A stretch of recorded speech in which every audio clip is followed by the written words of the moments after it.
कल हम लोगों ने रिवीजन कर लिया था नेचुरल लैंग्वेज अंडरस्टैंडिंग तक और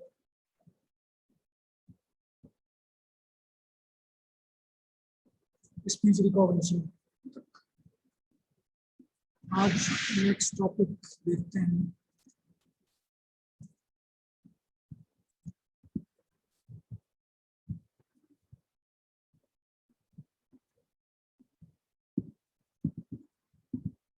natural language generation.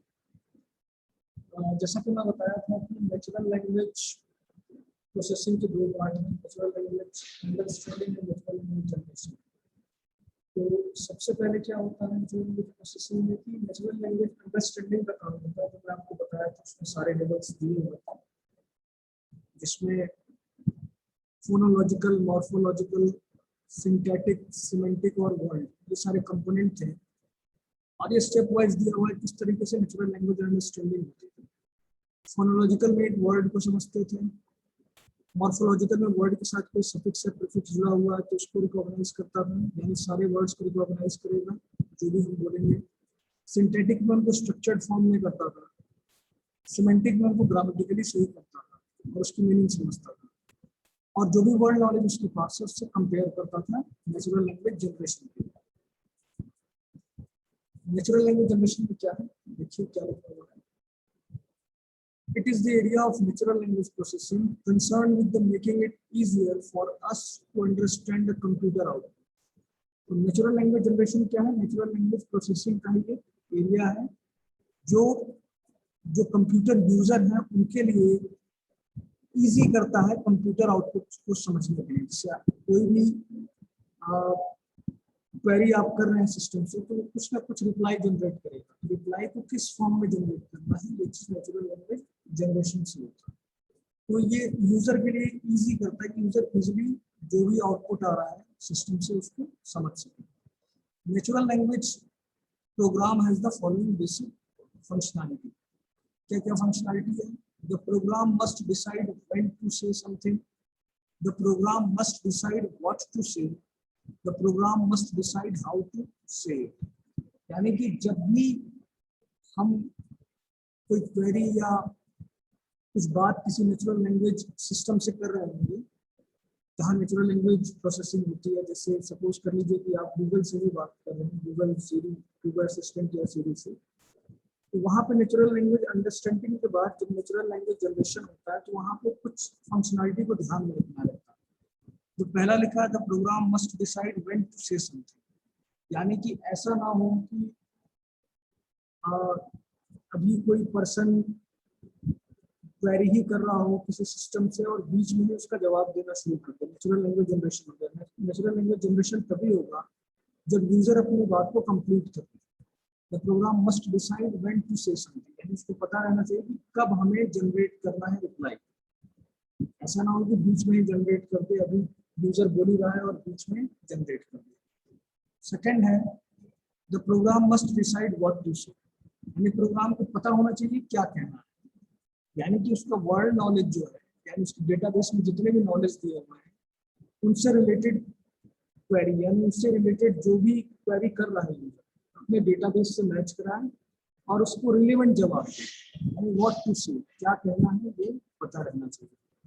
The program must decide how to say it, यानी प्रोग्राम को ये भी पता होना चाहिए कि किस तरीके से कहना है। यानी कि हो सकता है एक ही चीज को अगर आदमी दो तरीके से बोले तो उसकी मीनिंग चेंज हो जाती है। यानी कि यहाँ पे सेटिंग ऑफ टोन होता है, टोन को किस तरीके से सेट करना है, या अगर टेक्स्ट फॉर्म में ही रिप्लाई करना है तो वहाँ पे क्वेश्चन मार्क लगाना है या नहीं लगाना है, इस तरह की चीजें उसे पता रहनी चाहिए।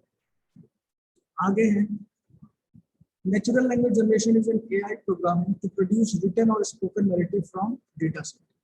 यानी नेचुरल लैंग्वेज जनरेशन क्या करता है कि किसी भी क्वेरी को, जो भी क्वेरी की जा रही है उसके रिप्लाई में रिटन या स्पोकन फॉर्म में उसको जनरेट करता है।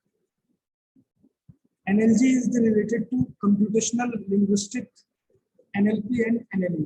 ये तो पता ही है, नेचुरल लैंग्वेज जनरेशन जो है वो नेचुरल लैंग्वेज प्रोसेसिंग का ही पार्ट है। कंप्यूटेशनल लिंग्विस्टिक का ये मतलब है कि कुछ स्टैटिक्स भी उसको पता रहनी चाहिए, स्टैटिक्स रिलेटेड टू डेटा से रिलेटेड स्टैटिक्स, ये सारी चीजें पता रहनी चाहिए। नेचुरल लैंग्वेज प्रोसेसिंग से रिलेटेड होना चाहिए। बिना नेचुरल लैंग्वेज अंडरस्टैंडिंग के तो नेचुरल लैंग्वेज जनरेशन जनरेट ही नहीं होगा। तो एनएलयू का भी, एनएलयू से भी ये रिलेटेड होता है। This is the area of AI concern with human to machine and machine to human interaction. यानी कि नेचुरल लैंग्वेज जनरेशन क्या करता है, ह्यूमन से machine, then machine to human. Understanding में क्या है, ह्यूमन मशीन से इंटरेक्ट कर रहा है। जनरेशन में क्या है, मशीन ह्यूमन से इंटरेक्ट कर रहा है। अब यहाँ पे कंपोनेंट ऑफ एनर्जी दिया हुआ है, तो 3 कंपोनेंट दिया है, टेक्स्ट प्लानिंग, सिंटेक्स नहीं है, सेंटेंस प्लानिंग होना चाहिए। Text planning, sentence planning and text visualisation. तो टेक्स्ट प्लानिंग में क्या है, इसमें लिखा it include retrieving of relevant content from knowledge base. तो जब भी नेचुरल लैंग्वेज अंडरस्टैंडिंग जब भी सिस्टम करता है, जब भी कोई क्वेरी की जाती है, तो उसको जवाब देने के लिए हमें नेचुरल लैंग्वेज जनरेशन के लिए सबसे पहले टेक्स्ट प्लानिंग किया है। जैसे मैं बताया कि कोई भी क्वेरी अगर की गई है तो उससे रिलेटेड जितने भी चीजें डेटाबेस में होंगी, उस सिस्टम जो भी नेचुरल लैंग्वेज जनरेटेड है उसके डेटाबेस में रियल वर्ल्ड की नॉलेज होगी, या उसके डेटाबेस में कुछ चीजें स्टोर होंगी जो कि उसको जवाब के रूप में, रिप्लाई के रूप में वहीं से रिट्राइव करके देना। तो सबसे पहले टेक्स्ट प्लानिंग करेंगे, यानी कि जो क्वेरी की गई है उसके हिसाब से अपने डेटाबेस से सारे रिलेवेंट जो वर्ड्स हैं वो सारे रिट्रीव कर लेगा। Sentence planning, it includes choosing required words, meaningful phrases and also setting the tone. यानी सेंटेंस प्लानिंग में क्या करेगा, फर्दर टेक्स्ट प्लानिंग में तो आपने सारे वर्ड्स को निकाल लिया है, सेंटेंस प्लानिंग में उन वर्ड्स में से जो जरूरत के वर्ड्स होंगे, रिक्वायर्ड वर्ड्स होंगे, मीनिंगफुल फ्रेजेस होंगे, उन सबको दोबारा से उसमें से वो सेलेक्ट करेगा, यानी रीसेलेक्ट करेगा। और setting the tone, tone set करेगा किस टोन में रिप्लाई करना है।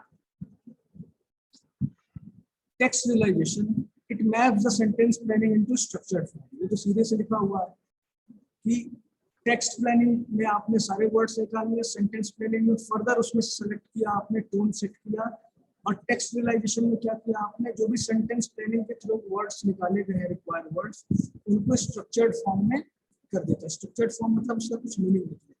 It is an AI technology that uses NLG to transform the free text in document and database into a structured form.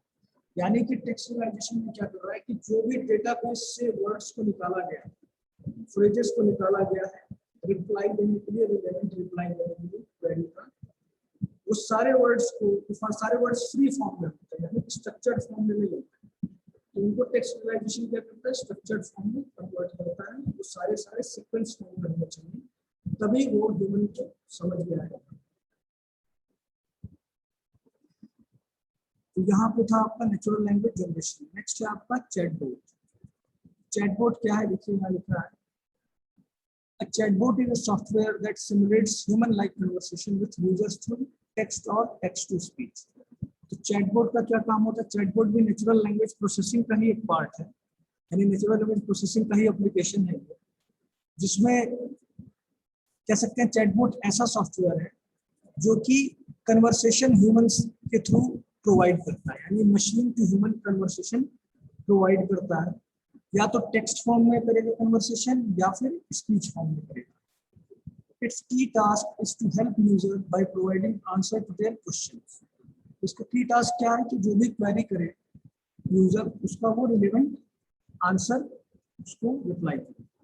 The term chatbot was originally introduced by Michael Mullen. Michael Mullen ने इसको सबसे पहले इसको introduce किया था in 1994 to describe conversational program, यानी इस तरह के प्रोग्राम्स बनाया था जो कि कन्वर्सेशन ह्यूमन से कर सकते थे। Chatbot are used in dialogue system for various purpose including customer service और इंफॉर्मेशन गैदरिंग। यानी चैटबॉट को डायलॉग सिस्टम की तरह यूज, डायलॉग सिस्टम मतलब कि वो कुछ ना कुछ आपको जवाब देगा अगर आप क्वेरी करेंगे। कहाँ यूज किया जाता है, कस्टमर सर्विस। कस्टमर सर्विस में तो आज की डेट में बहुत से एग्जाम्पल है, जैसे बैंकिंग सर्विसेज ऐप यूज करते हैं, वहां पे भी आपको असिस्ट करने के लिए एक सिस्टम बना रहता है जो आपके टेक्स्ट को, जो भी क्वेरी करेंगे उसका जवाब देगा। नेक्स्ट क्या है, इंफॉर्मेशन गैदरिंग। इंफॉर्मेशन गैदरिंग के लिए भी आप यूज कर सकते हैं। Most chatbots are exist online through virtual assistant. ज्यादातर चैटबॉट जो है वो ऑनलाइन वर्चुअल असिस्टेंट के थ्रू प्रोवाइड किए जाते हैं। वर्चुअल असिस्टेंट का ये मतलब है कि एक एनिमेटेड फॉर्म में एक असिस्टेंट आपको दिखाई देगा। अगर आप कोई ऐप डाउनलोड करते हैं तो वहाँ पे एनिमेटेड फॉर्म में, सारे ऐप में नहीं है लेकिन बहुत से ऐप में ऐसे एनिमेटेड फॉर्म में कैरेक्टर दिखाई देते हैं जिन पे आप क्लिक करेंगे तो एक चैट बॉक्स खुल जाएगा चैट करने के लिए। तो उसी को वर्चुअल असिस्टेंट कहते हैं जो एनिमेटेड फॉर्म में आपको दिखाई देता है। एनिमेटेड फॉर्म में एक पर्सन दिखाई देगा, जो भी चीज उसको आप क्लिक करेंगे तो चैट बॉक्स खुल जाएगा। There are many application of chatbots in the field of e-commerce. E-commerce के कई बार एग्जांपल दिए हैं। ई-कॉमर्स की वेबसाइट में चैटबॉट्स का यूज किया जाता है जिसमें सिस्टम जो है आपकी क्वेरी का रिप्लाई करता है, जो भी आपकी प्रॉब्लम्स हैं। एंटरटेनमेंट के फील्ड में भी है, एलेक्सा ही इसका एग्जांपल है। एजुकेशन के फील्ड में भी है, और हेल्थ और न्यूज। हेल्थ का आप एग्जांपल ले सकते हैं कि आजकल एप्स आ गए हैं बहुत से रिलेटेड, जिनमें आप लॉग इन करके जा सकते हैं, जो आपके डॉक्टर के साथ अपॉइंटमेंट शेड्यूल कर देगा। कौन शेड्यूल करेगा? सिस्टम ही शेड्यूल कर देगा। जिस स्लॉट में आपको चाहिए होगा, यदि स्लॉट में डॉक्टर अवेलेबल है तो आपका अपॉइंटमेंट शेड्यूल कर देगा। और न्यूज भी आपको चाहिए तो ये सारी चीजें चैटबॉट के थ्रू मिल सकती है। यहाँ लिखा है एप्लीकेशन ऑफ चैटबॉट्स। तो पहला है कस्टमर सर्विस, जो मैं बताया हूँ एग्जाम्पल। कस्टमर सर्विस में वेरियस बैंकिंग एप्स हो सकते हैं, ई कॉमर्स ऐप हो सकते हैं। हेल्थ केयर का मैं एग्जांपल बताया हूँ, आजकल प्रैक्टो ऐप का बहुत यूज हो रहा है। प्रैक्टो ऐप जो है वो मेडिकल से रिलेटेड ऐप है, जिसमें आप अगर इसको इंस्टॉल करेंगे तो उसमें डिफरेंट पूरे इंडिया के जितने भी डॉक्टर्स हैं उनके साथ अपॉइंटमेंट करने के लिए शेड्यूलिंग हो सकता है। ऑनलाइन अपॉइंटमेंट आप कर सकते हैं या ऑफलाइन भी हो सकता है। थर्ड है टॉयज। टॉयज का एग्जांपल है कि आजकल ऐसे टॉयज भी आ रहे हैं जिसमें कुछ वर्ड्स के बिल्ट इन रिप्लाई पहले से रहते हैं, तो वो भी आपके जवाब देंगे, जो भी क्वेरी की जाएगी। पॉलिटिक्स के केस में इसमें न्यूजीलैंड में एक इस तरह का सिस्टम है, चैटबॉट है, जिसमें पॉलिटिकल नॉलेज दिया जाता है, यानी कंट्री से रिलेटेड जो भी पॉलिटिकल नॉलेज है, एजुकेशन सिस्टम कैसे काम कर रहा है, हेल्थ केयर सिस्टम कैसे काम कर रहा है, ये सारा एक डेटा आपको मिल जाएगा। मैलिशियस यूज को कह सकते हैं कि हार्मफुल यूज। तो मैलिशियस यूज का एग्जांपल होगा कि आपके ईमेल में स्पैम वगैरह आते हैं, इसमें दिया रहेगा लॉटरी, आपने लॉटरी जीती हुई है, तो अगर आप उसको क्लिक करेंगे तो अब तो चैट बॉक्स भी खुल जाता है जो आपसे बात करेगा। वो एक्चुअली ह्यूमन बात नहीं करता है, वो एक सिस्टम बात करता है, तो इसको मैलिशियस यूज कहते हैं। मैलिशियस यूज को हम हार्मफुल या डिसएडवांटेज भी बोल सकते हैं टेक्स्ट चैट बॉक्स का। अब देखिए कस्टमर सर्विस, यही चीज लिखा हुआ है जो मैं बताया था। मैनी हाईटेक बैंकिंग ऑर्गेनाइजेशन है automates AI-based solutions such as chatbots into their customer service in order to provide faster and cheaper assistance to their client. जैसा मैं बताया था कस्टमर सर्विस का एग्जांपल बैंकिंग ऐप दिया हुआ है। बैंकिंग ऐप में एक ऑटोमेटिकली कन्वर्सेशन के लिए चैट बॉक्स अवेलेबल होता है जो कि सर्विस को फास्ट करता है। होता क्या है, कस्टमर केयर की अवेलेबिलिटी बहुत ज़्यादा नहीं होती है। आप अगर बैंकिंग ऐप में कस्टमर केयर से बात करना चाहेंगे तो कम से कम 10 मिनट तो वहाँ पे आपको वेट ही कराएगा वो। जैसे 1 दबाइए 2, इस तरीके से कई बार जो है लंबी प्रोसेस ले जाएगा, उसके बाद आपसे वेट करेगा। कस्टमर केयर हमारे सारे बिजी हैं, अभी आप बात नहीं कर सकते, तो बहुत लेंदी कन्वर्सेशन, बहुत लंबा समय टाइम टेकिंग। तो उस वजह से उन्होंने एक वर्चुअल असिस्टेंट प्रोवाइड कर रखा है जो कि चैट बॉक्स के माध्यम से सारे के सारे क्वेरी का जवाब देता है। अगर वहां पे क्वेरी सॉल्व नहीं होती तब आप कस्टमर केयर से बात करें। दूसरा health care. Chatbots are also appearing in health care industry. Chatbots are most beneficial for scheduling doctor appointment, locating health clinic और प्रोवाइडिंग मेडिकेशन इंफॉर्मेशन। यानी चैटबॉक्स को मैं जैसा बताया, प्रैक्टो ऐप आजकल आ गया है कि आपको अगर डॉक्टर से अपॉइंटमेंट लेना है तो उसमें चैट बॉक्स अवेलेबल होता है जो ऑटोमेटिकली आपका अपॉइंटमेंट फिक्स कर देगा without conversation of doctor. Doctor से आपको कन्वर्सेशन करने की जरूरत नहीं पड़ेगी। तो स्लॉट खाली होगा तो उसमें आपका अपॉइंटमेंट कर देगा। लोकेटिंग हेल्थ क्लिनिक, यदि आपको फिजिकली वहाँ पे जाना है, ऑनलाइन उनसे कन्वर्सेशन नहीं करना है, तो भी आपको लोकेलिटी आप प्रोवाइड कर देगा कहाँ पे है। क्लिनिक कहाँ पे है, प्रोवाइडिंग मेडिकेशन इंफॉर्मेशन, आपको कुछ प्रिस्क्रिप्शन चाहिए होंगे तो वो सारे भी अवेलेबल हो जाते हैं आपके हेल्थ से रिलेटेड, आपकी क्वेरी से रिलेटेड प्रिस्क्रिप्शन आपको दे दिए जाएंगे। तीसरा है टॉयज। टॉयज में hello Barbie is an internet connected version of doll that uses a chatbot provide by the company toy toy. तो टॉयज के एग्जांपल में हेलो बार्बी बताया गया। हेलो बार्बी एक इंटरनेट कनेक्टेड डॉल है जो कि चैट बॉक्स का यूज करती है। किसी भी कोई अगर छोटा बच्चा कुछ क्वेरी करना चाहे, उससे कुछ बात करना चाहे तो वहां पे भी वो बात करेगी। It is provided by the company toy talk. Toy talk company इसको प्रोवाइड करती है। नेक्स्ट है पॉलिटिक्स। तो the chat box Sam semantic analysis machine has been developed. तो चैट बॉक्स सैम नाम का चैट बॉक्स डेवलप किया है। It is designed to share its political thoughts on the topics such as health care and education. तो जो Sam chat box है ये political topics country से जो रिलेटेड है उसके बारे में आपसे कन्वर्सेशन कर सकता है या कोई इंफॉर्मेशन आपको प्रोवाइड कर सकता है। जैसे हेल्थ क्या कंडीशन है इंडिया में, हेल्थ से रिलेटेड कितने हॉस्पिटल्स हैं या कितने डॉक्टर्स अवेलेबल हैं, तो इस तरह की जानकारी एक जनरल डेटा आपको दे सकता है। या फिर एजुकेशन से रिलेटेड लिटरेसी कितनी है, कितने जॉब्स हर साल जनरेट हो रहे हैं, कितनी वैकेंसी जनरेट हो रही है, ये सारी चीज़ें सैम चैट बॉक्स से हो सकता है। फिलहाल ये इंडिया में नहीं है, इंडिया में इसके अभी यूज नहीं है। मलेशियस यूज को आप डिसएडवांटेज भी बोल सकते हैं या हार्मफुल यूज भी बोल सकते हैं। इसमें लिखा malicious chat box are frequently used to fill chat room with spam and advertisements by mimicking human behaviour and relieving personal information such as bank account number. तो मलेशियस यूज में क्या होता है कि आपके स्पैम जो अक्सर इस तरह के मैसेज स्पैम नहीं आते, तो स्पैम में आप देखेंगे कि आपके स्पैम बॉक्स में बहुत से ऐसे मैसेजेस आते हैं जिसमें लॉटरी सिस्टम लिखा है या आपने लॉटरी जीती है या कुछ इस तरह की चीजें भी रहेंगी जो कि जॉब से रिलेटेड। जैसे आजकल जैसे आज की डेट में क्या है कि जो भी कंप्यूटर सिस्टम है या इंटरनेट है वो आप जो भी मोबाइल पे जितनी भी चीजें काम करते हैं उससे रिलेटेड इंफॉर्मेशन गैदर करता है।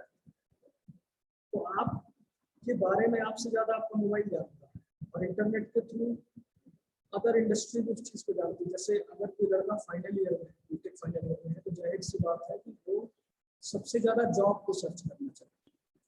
वो वैकेंसी देखेगा कहाँ वैकेंसी जनरेट हुई है, किस लैंग्वेज को पढ़ना ज़्यादा सही है, आजकल सॉफ्टवेयर में किस चीज़ का ज़्यादा रिक्वायरमेंट है, तो इस तरीके से वो सर्च करेगा।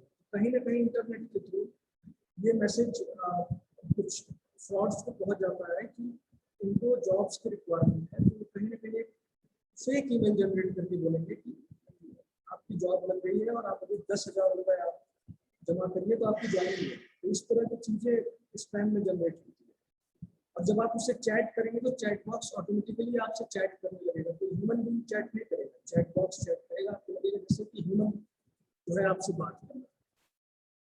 तो इस तरह की चीज़ें भी होती हैं। या फिर किसी की लॉटरी सिस्टम दिखा करके और क्या करेगा, उनकी पर्सनल इंफॉर्मेशन भी गैदर करने की कोशिश करेगा, जैसे बैंक अकाउंट नंबर हो गया, एफएससी कोड हो गया, ये सब चीज़ें तो जनरल हैं, आपके पिन नंबर हो गए, आपके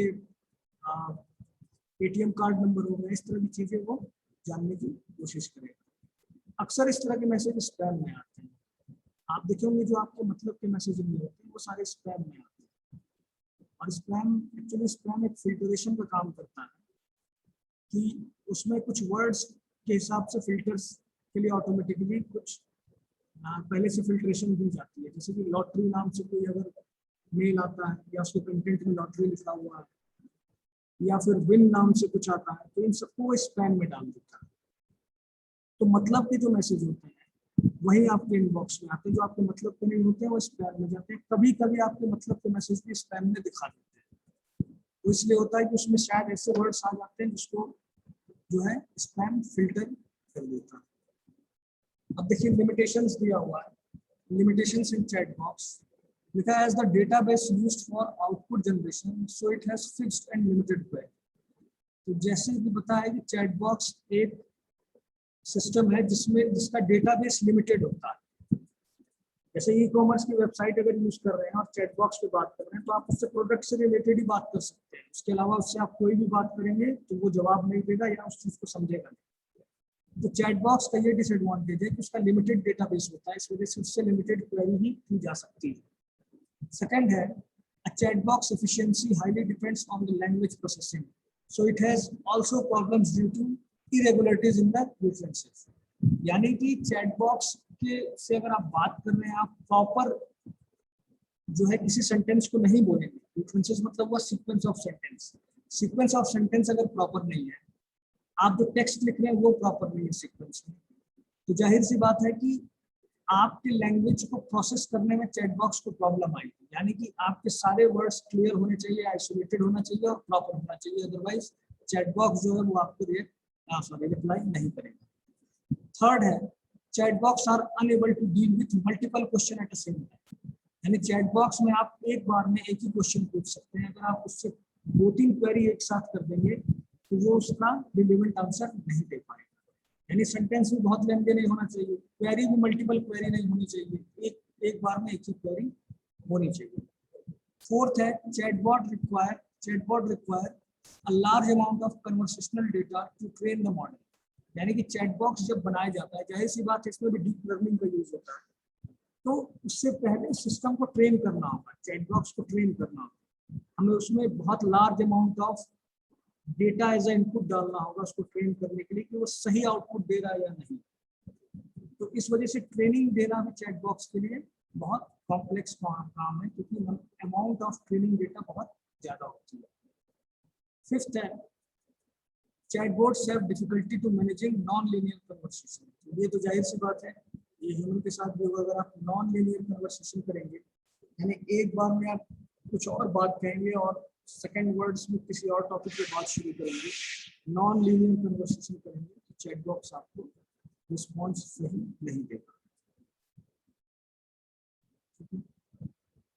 नेक्स्ट टॉपिक है मशीन ट्रांसलेशन। मशीन ट्रांसलेशन जैसा मैं बताया था, मशीन ट्रांसलेशन मतलब क्या होता है कि एक नेचुरल लैंग्वेज से दूसरे नेचुरल लैंग्वेज में कन्वर्ट करना, मशीन ट्रांसलेशन का यही काम होता है।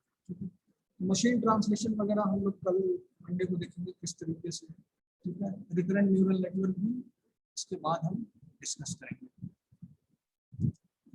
फिलहाल आप लोग को जानकारी दे दें, आप लोग का CT2 यानी क्लास टेस्ट 2 जो है, सेशनल 2 जो है, वो 29 तारीख से स्टार्ट हो रहा है और गूगल फॉर्म के थ्रू है। दूसरी चीज की, एक दिन में 2 पेपर होंगे, 1.5 घंटे का एक पेपर होगा, 50 उसमें मल्टीपल चॉइस क्वेश्चन होंगे, उन 1.5 घंटे में ही आपको आंसर देने होंगे और 1.5 घंटे के बाद यहाँ से परमिशन बंद कर दी जाएगी, उसके बाद आप लोग आंसर नहीं दे सकते। उसके पहले आप लोगों को 50 मल्टीपल चॉइस क्वेश्चन के मॉडल पेपर दिए जाएंगे 26-27 तक, जब भी हो सेशनल से पहले आपको एक मॉडल क्वेश्चन पेपर दिए जाएंगे जिसमें 50 मल्टीपल चॉइस क्वेश्चन दिए जाएंगे, उसको भी अच्छे से पढ़ लीजिएगा क्योंकि उसमें से भी कुछ क्वेश्चन आपको मिल सकते हैं सेशनल में, इस वजह से उसको भी अच्छे से पढ़ लीजिएगा। और गूगल फॉर्म पे सेशनल देना बहुत ईजी है, टफ नहीं है। जैसे हम गूगल फॉर्म जब बनाएंगे तो हम उसमें कुछ चीज़ें मैंडेटरी डाल देंगे, जैसे आपका ईमेल एड्रेस, आपका ब्रांच, आपका रोल नंबर और आपका नाम, आपका नेम, ये 4 चीज़ें उसमें हम मैंडेटरी डालेंगे। और टाइम टेबल अभी नहीं है, टाइम टेबल आपको उसमें दे दिया जाएगा, टाइम टेबल आपके ग्रुप में भेज दिया जाएगा डिपार्टमेंट को। तो जो ये मैंडेटरी चीजें जब आप फिलअप करेंगे तो सेकंड पेज खुल के आएगा, सेकंड पेज से सारी क्वेरी आना शुरू हो जाएगी। अब हमारे पास 2 ऑप्शन है, या तो सबमिट करते ही आपके मार्क्स सामने दिखाने लगेंगे, जैसे ही आप सबमिट करेंगे मार्क्स सीधे डिस्प्ले हो जाएगा, कितने क्वेश्चन आपके सही थे, कितने गलत थे, तो 50 में से कितने मार्क्स आप पाएंगे सीधे डिस्प्ले हो जाएगा। दूसरा तरीका ये है कि आपको वो चीज़ नया लेवल कराई जाए, यहाँ पे जैसा परमिशन मिलेगा वो किया जाएगा। तो मेरे पास जैसे ही आप सबमिट करेंगे आपके मार्क्स तुरंत सबमिट करते ही मेरे पास आ जाएगा, तो उसमें कोई कॉपी चेकिंग करने में सब कुछ काम नहीं। आपने यहाँ सबमिट किया, आपका मार्क्स आ गए। और इसी वजह से मल्टीपल चॉइस क्वेश्चन जब ऑनलाइन टेस्ट एक करवा रहा है कि कॉपी चेकिंग भी एक लंबी प्रोसेस है, तो उसमें 1 महीने 1.5 महीने लग जाते हैं। जब ऑनलाइन टेस्ट होगा आपका और जब मल्टीपल चॉइस क्वेश्चन दिए जाएंगे, तो जैसे ही आप एग्जाम खत्म करेंगे, आपका असेसमेंट हो चुका होगा, आप लोग का जो भी सबमिशन जो भी मार्क्स आए उसे ऑन द स्पॉट आपके मार्क्स जो है वहाँ पे डेटाबेस में चले जाएंगे, और वहाँ से फिर जब आपके एग्जाम खत्म होंगे तो रिजल्ट आपके जल्दी ही आ जाएंगे। इन सब चीज़ों का ध्यान रखिएगा। दूसरी चीज कि ऑनलाइन एग्जाम से पहले आप लोगों को कुछ इंस्ट्रक्शंस दिए रहेंगे, सारे इंस्ट्रक्शंस को प्रॉपरली फॉलो करिएगा, अदरवाइज यूएफएम वहां से वो लोग लगा देते हैं। तो हो सकता है हम लोग की भी मीटिंग हो उस चीज को लेकर के, कि बच्चों को बताना है क्या क्या इंस्ट्रक्शन होगा। तो अभी उनकी तरफ से कुछ ऐसा इंस्ट्रक्शन हम लोग को मिला नहीं है। जहाँ तक हमें पता है कि कैमरा वैमरा का एक्सेस वो मांग सकते हैं कि आपके कैमरे ऑन होने चाहिए, और हो सकता है एक आध बार आपको वार्निंग भी दी जाए, अगर देखा जाए कि आप इस तरह की चीजें कर रहे हैं जो कि ठीक नहीं एग्जाम से, तो हो सकता है आपको वार्निंग भी दी जाए।